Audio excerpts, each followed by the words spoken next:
Hello, everybody. Welcome back to Billy Ho Sports. We are continuing the Whitney Stakes weekend coverage at the spa. We're going to take a sneak peek at some future stars in this video. We're going to cover race number 3 on the Saturday card, the Grade 2 Saratoga Special. It's for the babies.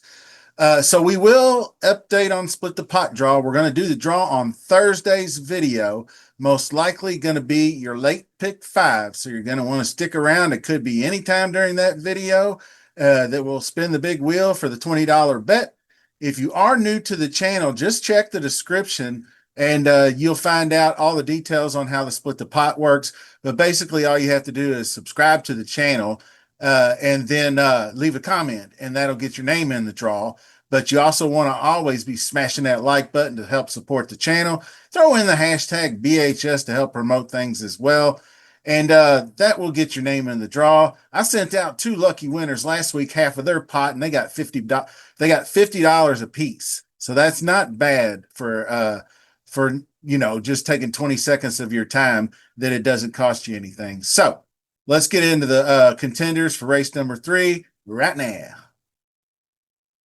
So the Saratoga Special is a 6.5 furlong race for 2-year-olds. And we will start with the number 1 Ewing, and that is the great Patrick Ewing, sired Knicks Go. Knicks Go's first crop of babies coming in this year. This one had one very impressive debut on July 5th, going 5.5 furlongs in the maiden, and just blew them out by 12, just cleared them all.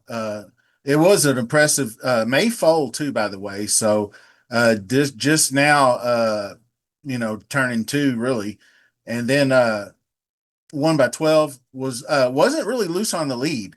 As She's on a Roll was the second choice, or maybe second choice in that race. She was right there, or excuse me, he was right there with them all the way until they made the turn, and then of course gave way. So this is going to be a big upgrade, second start for Mark Casse, but he's got high hopes for this one. He's looking at the hopeful next down the road, so he's going through all the motions to make this one a contender in the 2-year-old division this year. So he did work 4 furlongs in 48.66 seconds, July 24th. He had a bullet 2 prior to that. So looks like he's doing good. He had a bullet gate work in 46-3 right here on June 17th. So that got him ready for the big score. So I'm supposing he's pretty fit if they're just kind of doing standard workouts from there. So number 2 Comport is Eddie Kennelly, Louis Saez hooking up 8-1 morning line, and was the upset debut winner on June 1st at Churchill Downs. He beat the 1-2 Chalk Cannoneer in that race. Moved up to the Bashford Manor next out and actually ran a better race, but didn't win.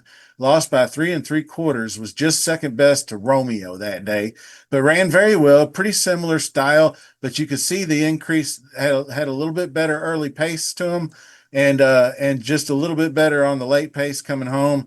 But it was a very fast track, going 6 furlongs at Churchill Downs, 21:44. That the track was running really fast during that time. So probably just didn't have enough juice in the tank left, but probably will be much fitter coming in. I kind of like him as a sleeper, 8-1. Should go a little bit overlooked here. Thunder Chuck is a long shot. Jorge Delgado trains. He's a 24% shipper, so he's got some stats going for him. 19% in graded stakes. Maiden win in the last race, 19%. So he's getting it done. But Oliver Madison, little known about him as far as the rider goes. So a couple of races at Monmouth. The maiden was only 53K. So the rest of them broke their maidens at more than double that. So we're passing on Chuck. Dazzle d'Oro is Bolt d'Oro and Tom Amos, Jose Ortiz ride. He's a 21% shipper. Not very good in the graded stakes, but he's got good stats everywhere else.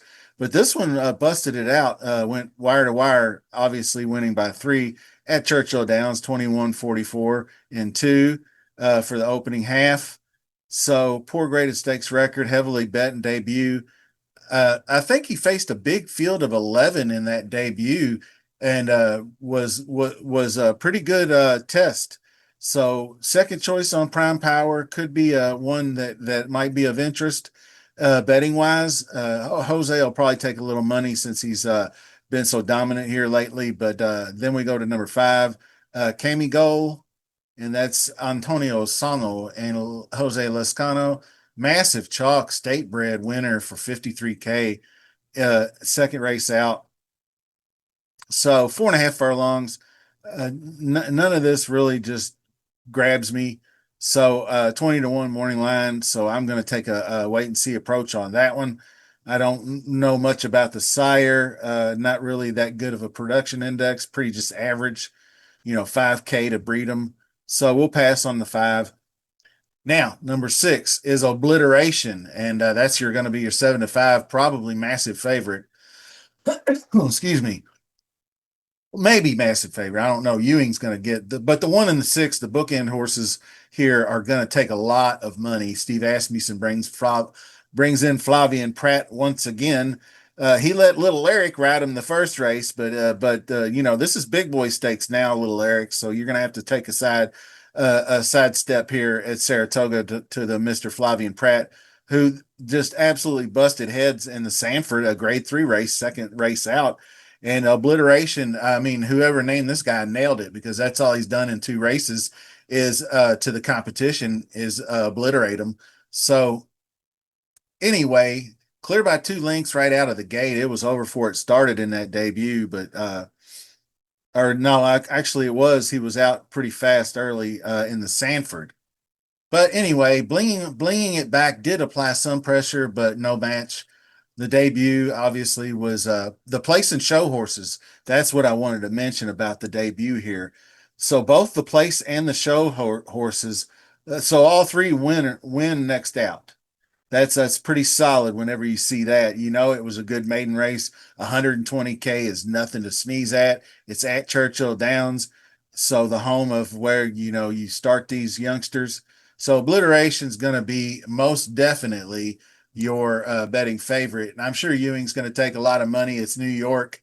Patrick Ewing, Knicks Go fans are probably going to have these 2 on top, and they do pass the test, eyeball test, so to speak. And but I will say the 8 to 1 number 2 Comport, I don't think he's that far off. It might be a good value play. He is the one that can sit back, and both Ewing and Obliteration really didn't get tested down the stretch in either of their wins. So maybe they'll take advantage of a speed duel. So one thing you can say about those eye-popping runaways is they don't have that challenge down the stretch and learn how to fight. So the number 2 horse has done that on both occasions, being more of like the presser type, sitting just off the leader. So I don't really have much in the way of betting. I'm going to play the 2 right now tentatively as a value play, but I would go 1-6 over 1-2-6 overall for a trifecta would be like a sample bet. So that's going to do it for the quick hitter. I didn't want to leave you all hanging on a day without some content.